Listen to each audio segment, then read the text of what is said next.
கோயில்ல 2 உண்டை தயிர் சோறை வாங்கி தின்னுப்ட்டு சிவனேன்னு ஒரு மூலையில படுத்திருந்து மிஞ்சி போனா ஒரு 4-5 சிஷ்யனுங்க இருந்திருப்பானுங்க. ஒரு கார் இருந்திருக்கும். நான் பாட்டுக்கு வாய்க்கு வந்ததை எதையோ ராமா கிருஷ்ணா கோவிந்தான்னு 4 பேருக்கு நல்லதை சொல்லிவிட்டு அப்படியே இருந்திருப்பேன்லடா. என்னைய போய் அடி அடி அடின்னு அடிச்சா நான் என்னதான் பண்ணுவேன்? சரி, எங்கேயோ ஒரு இடத்துல வாழ்ந்து தானே ஆகணும், செத்தா போக முடியும். இந்த மதத்துல தற்கொலைக்கும் சாகிறதுக்கும் பர்மிஷனும் கிடையாது. அப்ப நான் என்ன பண்ண வேண்டியதா போச்சு? எங்க தாண்டா போறதுன்னு பார்த்தேன்.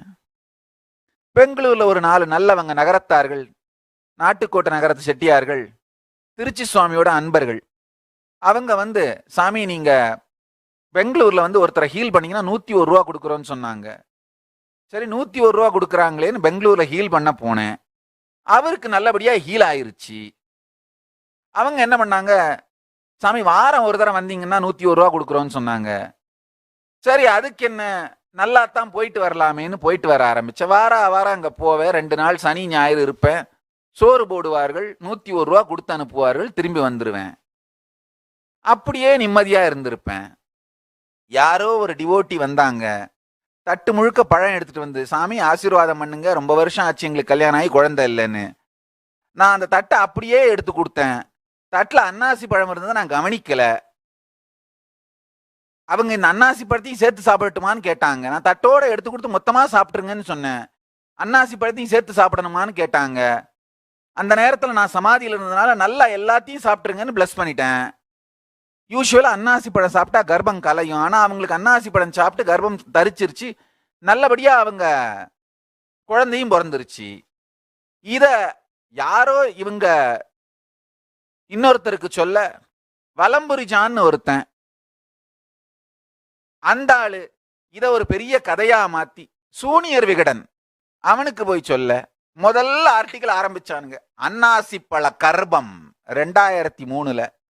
அன்னாசி பழம் கொடுத்து ஒருத்தருக்கு கர்ப்பம் தரித்து குழந்தை பிறந்தால் அதுல ஏதாவது தவறு இருக்கிறதா? எனக்கு ஒண்ணுமே புரியல. இதுல தப்பு ஒண்ணு இருக்கிற மாதிரியே தெரியலையேப்பா. ஆனா அதை ஒரு பெரிய ஆர்டிக்கல் ஆக்கி அவங்க பண்ண கூத்து, அவதூறு பண்றதுக்கு. ஆனா என்ன ஆச்சுன்னா, திடீர்னு மறுநாள்ல இருந்து 300 பேர் லைனா அன்னாசி பழத்தோட நிக்க ஆரம்பிச்சுட்டாங்க. எனக்கு இது என்னடா இதுன்னு அன்னாசி பழத்தை தொட்டு ஆசீர்வாதம் பண்ணி கையெல்லாம் அன்னாசி பழம் முள்ளா குத்த ஆரம்பிச்சிருச்சு. ஒரு நாளைக்கு 300 அன்னாசி பழத்தை தொட்டு ஆசீர்வாதம் பண்ண வேண்டியதா போச்சு. அதுக்கப்புறம் அந்த பக்தர்கள் என்ன பண்ணாங்க, சாமி நீங்க வாரத்துக்கு சனி ஞாயிறு வந்துட்டு போறோம், நாங்க 101 ரூபா கொடுக்கறதுக்கு பதிலா நீங்க இங்கேயே வந்துருங்க, மாசம் முழுக்க எல்லாருக்கும் ஹீல் பண்ணுங்க, நாங்க 1001 ரூபாயா கொடுத்துட்றோம்னு சொன்னாங்க. அதுக்கு போய் என்ன, சரி வர்றேன். சோறும் போடுறாங்க, 1001 ரூபாயும் கொடுக்குறாங்க மாசம் மாசம். அதுக்கு மேல நமக்கு என்ன வேணும்னு செட்டி வீட்டு 1001 ரூபா கூலிக்கு பொட்டி அடி பையனா நான் பெங்களூர் போனவங்கய்யா. என்ன ஸ்பிரிச்சுவல் பொட்டி அடி பையன், அவ்வளவுதாங்கய்யா. செட்டியார் வீட்டுக்கு பொட்டியடி பையனா இருந்ததை நான் பெருமையாக கருதுகிறேன், பெருமையாக சொல்லுகிறேன். செட்டியார் வீட்டுக்கு ஸ்பிரிச்சுவல் பொட்டியடி பையனாக இருந்தேன் என்பதை பெருமையாக சொல்லுகிறேன். பெங்களூர்ல வள்ளியாச்சின்னு ஒருத்தவங்க, முத்திய செட்டியார்னு ஐயா, அவங்க தான் பெங்களூர் நகரத்தார் சங்கத்து தலைவர். அவங்க வீட்டுல இருந்தா தினம் சோறு வரும். தவறாமல் எனக்கு மட்டுமல்ல, கூட இருந்து வந்து தங்க ஆரம்பிச்ச இளைஞர்கள், சன்னியாசிகள், வந்துட்டு போறவங்க எல்லாருக்கும் சாப்பாடு வரும். அப்படித்தான் வாழ்க்கை ஆரம்பிச்சது. யார் இல்லைன்னு சொன்னது? திருவண்ணாமலையில் இருக்கும்போது அடிக்காம விட்டுருந்தா அங்க இருக்கிற 100 ஆசிரமத்தோட இன்னொன்னா சேர்ந்து அங்கேயே இருந்து போயிருப்பேன். சரி, அடிச்சிங்க, பெங்களூர்ல போய் செட்டில் ஆயிட்டேன். அங்க யாரோ ஒருத்தர் வந்து நிலத்தை கொடுத்து ஆசிரமத்தை கட்டுன்னு சொல்லி ஆரம்பிச்சு, அப்போவாவது சும்மா இருந்திருந்தீங்கன்னா கண்காணாத போன இடத்துலயே அங்கேயே இருந்தாவது வாழ்ந்திருப்பேன். நான் எந்த சாமியாருக்காவது போட்டியா வந்தனா? கிடையாது.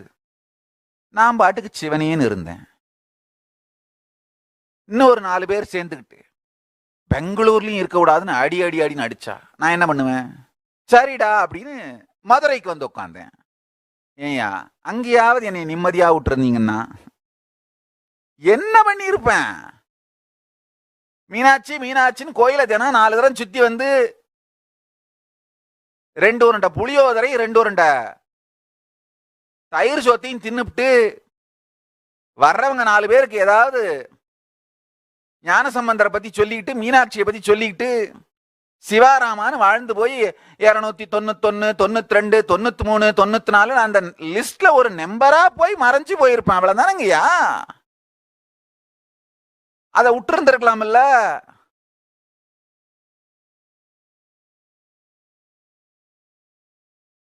அந்த 100 அடிக்கு 200 அடி கட்டடத்துக்குள்ள எங்கேயோ ஒரு மூலையில முடங்கிக்கிட்டு யாரோ வர்றவங்க 4 பேருக்கு நல்ல வார்த்தையை சொல்லிக்கிட்டு மீனாட்சி மீனாட்சின்னு வாழ்ந்து போயிருப்ப இல்லையா? என்ன ஆயிருக்கும் மிஞ்சி போனா? 91 92 93 94 அந்த நம்பர்ல இன்னொரு நம்பரா மறைஞ்சு போயிருப்பேன். அவ்வளவுதான். அங்கேயும் இருக்க விடாம அடி அடி அடின்னு ரவுண்டு கட்டி அடிச்சா நான் என்னத்தான் பண்றதுங்கய்யா? அண்ணாமலையார் கோயிலுக்கு போனேன். உள்ள விடல. நான் என்ன பண்றது? உடனே போய் நமக்கு தெரிஞ்சதெல்லாம் ஒண்ணுதான், மீனாட்சி மீனாட்சி அப்படின்னு. அம்மா உடனே என்னாச்சு என்னாச்சு தம்பி அப்படின்னு கேட்டாங்க. கோயிலுக்குள்ள விட மாட்டேன்றாங்க தாயேன்னு சொன்னேன். அதுக்கு என்ன விடாத, கவலைப்படாத கண்ணு, ஒரு கோயில் கட்டி கொடுத்துட்றேன்னு சொன்னாங்க. அதுக்கப்புறம் ஆதீனத்துக்குள்ள வரக்கூடாதுன்னு சொன்னாங்க. நமக்கு தெரிஞ்சதெல்லாம் திரும்ப ஒண்ணுதான், மீனாட்சி மீனாட்சி அப்படின்னு. அம்மா என்னாச்சு என்னாச்சுன்னாங்க. ஆதீனத்துக்குள்ள வரக்கூடாதுன்னு சொல்றாங்க அம்மான்னு சொன்னேன். சரி அதுக்கு என்ன, கவலைப்படாத தம்பி, உனக்கு ஒரு ஆதீனம் கட்டி கொடுத்துட்றேன்னு சொன்னாங்க. அதுக்கப்புறம் விடாம அடிச்சுக்கிட்டே இருந்தா நான் என்னதான் பண்றது? வாழணும் இல்ல. ரொம்ப பெருமையோட சொல்லிக்கிறாங்க, அவருடைய பாஸ்போர்ட் ரினியூவல் வாஸ் டினைடுன்னு. I realized the larger conspiracy. Then I know only one solution. I went, Meenakshi Meenakshi. அம்மா கேட்டாங்க, என்னாச்சு என்னாச்சு தாயே? முதல்ல கோயிலுக்குள்ள விட மாட்டேன்னு சொன்னாங்க, அதான் கோயில் கட்டி கொடுத்துட்டேனேப்பா. ஆதீனத்துக்குள்ள விட மாட்டேன்னு சொன்னாங்க, அதான் ஆதீனம் கட்டி கொடுத்துட்டேன்லப்பா. இப்ப பாஸ்போர்ட் ரெனியூ பண்ண மாட்டேன்றாங்கன்னு சொல்றாங்க தாயே, அதுக்கு என்னடா விடுறா தம்பி, பார்த்துக்கலான்னு சொன்னான். அவ்வளவுதான். ஆசீர்வாதம் பண்ணா, கைலாசம் அமைஞ்சிருச்சு. இதுக்கு மேல நான் என்ன சொல்றது? ஒன்னே ஒன்னு சொல்றேன் கேட்டுக்கோங்க. எதுவானாலும் சரி மீனாட்சி மீனாட்சின்னு கூப்பிடுங்க, உடனே அம்மா வந்து அருள் பண்ணுவா. என்னாச்சு என்னாச்சுன்னு கேட்பா. எனக்கு அருள் பண்ண மாதிரி உங்களுக்கு பண்ணுவா. இத உங்களுக்கு சொல்றதுக்கு எனக்கு அவ அத்தாரிட்டி கொடுத்துருக்கா. அவ எனக்கு பண்ணதுனால இத உங்களுக்கு சொல்றதுக்கான ரைட்ஸ் எனக்கு வந்துருது. இப்ப நான் சொன்ன மொத்த கதையோட சாரம் என்னன்னா, எதுவானாலும் வாழ்க்கையில மீனாட்சி மீனாட்சி, அவ்வளவுதான். உடனே அம்மா கேட்பா, என்னாச்சு என்னாச்சு? Paramashiva is protecting me and the Sangha. Mahakala Bhairava is protecting me and the Sangha. திருவண்ணாமலைக்குள்ள இருக்கிற 1000 ஆசிரமத்துல ஒன்னா 1/2 ஏக்கர் புறம்போக்கு நிலத்தோட இருந்து முடங்கி போய் ஒரு 4 பேருக்கு ஆசீர்வாதம் பண்ணிட்டு கோயில்ல போய் ஒரு கவளம் உண்ட சோறு வாங்கி தின்னுட்டு கண்ணிறக்க நானும் அண்ணாமலையாரை பார்த்து மனசு நிறக்க அவரை நினைச்சு வாழ்ந்து செத்து போயிருப்பனேடா. என்னை ஏண்டா இவ்வளவு பெரிய ஆளா ஆக்குனீங்க? சரி, இது ஏன் கிரகமா உங்க கிரகமா யாருக்கு தெரியும்? ஒன்னே ஒன்று தெரியும், பரமசிவன் நினைக்கிறதா நடக்கும், பராசக்தி நினைக்கிறதா நடக்கும். அவ்வளவுதான். I think today I spoke too much.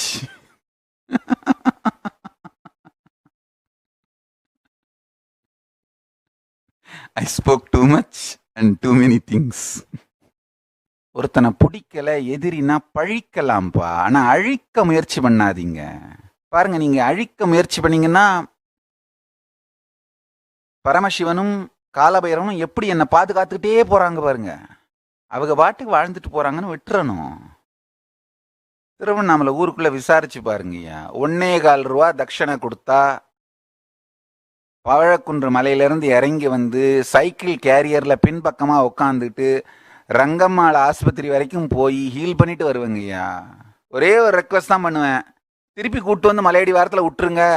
Cycle carrier பின்னாடி உட்காந்துட்டு நான் பாட்டுக்கு போய் ஹீல் பண்ணிட்டு திரும்ப வந்து மலையடி வாரத்தில் விட்டுருவாங்க. மலை மேலே நான் ஏறி போய்ப்பேங்கய்யா. நான் வேற ஏதாவது கேட்டேனா கொடுக்குற அந்த 1.25 ரூபாயை வச்சுட்டு நான் பாட்டுக்கு எண்ணெய் விளக்கெண்ணையும் கடுக்கா பொடியும் வாங்கி வச்சுப்பேன். கடுக்கா பொடி பல் விளக்குறதுக்கு, விளக்கெண்ணெய் ராத்திரியில் விளக்கு ஏற்றிக்கிறதுக்கு, அவ்வளவுதான், வேற ஒன்றும் கிடையாது. நான் பாட்டுக்கு அந்த மாதிரி நிம்மதியாக தனியாக வாழ்ந்துட்டு இருந்தேன்.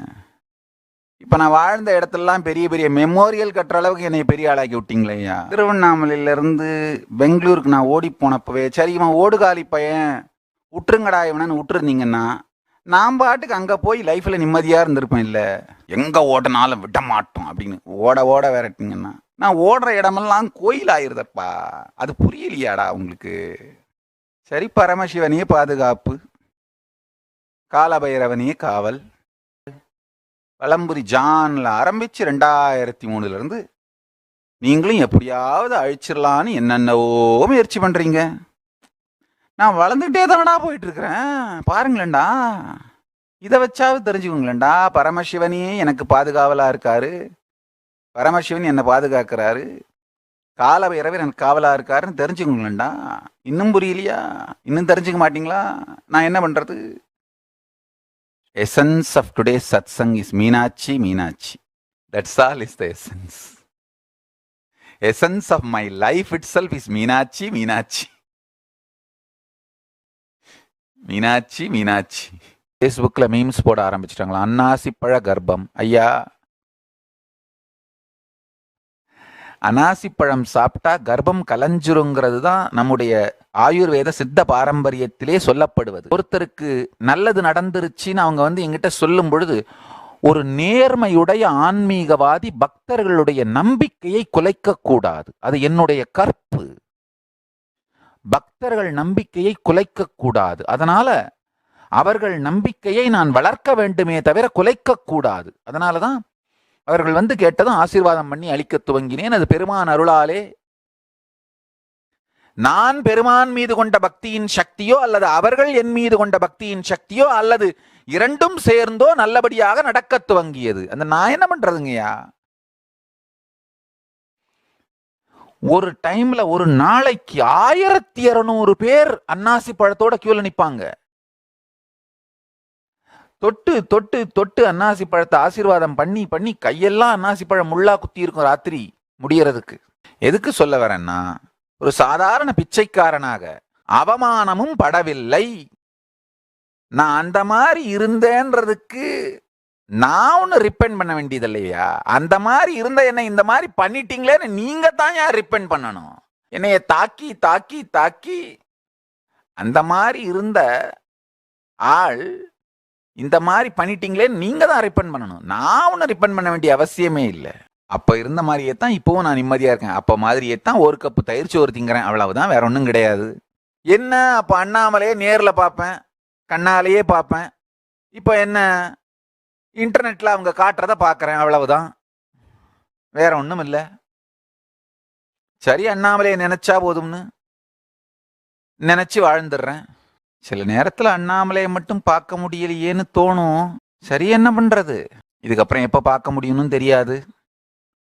ஆனால் வில்லில் எழுதி வச்சுட்டேன், எப்போ உடம்ப விட்டேன்னாலும் உடம்பை எடுத்துட்டு இந்தியாவில் தான் புதைக்கணும். மலையை சுற்றி அண்ணாமலையை சுற்றி எடுத்துட்டு போய் விடுதியில் கோயிலில் தான் ஜீவசமாதி வைக்கணும்னு வில்லு எழுதி வச்சுட்டேன்.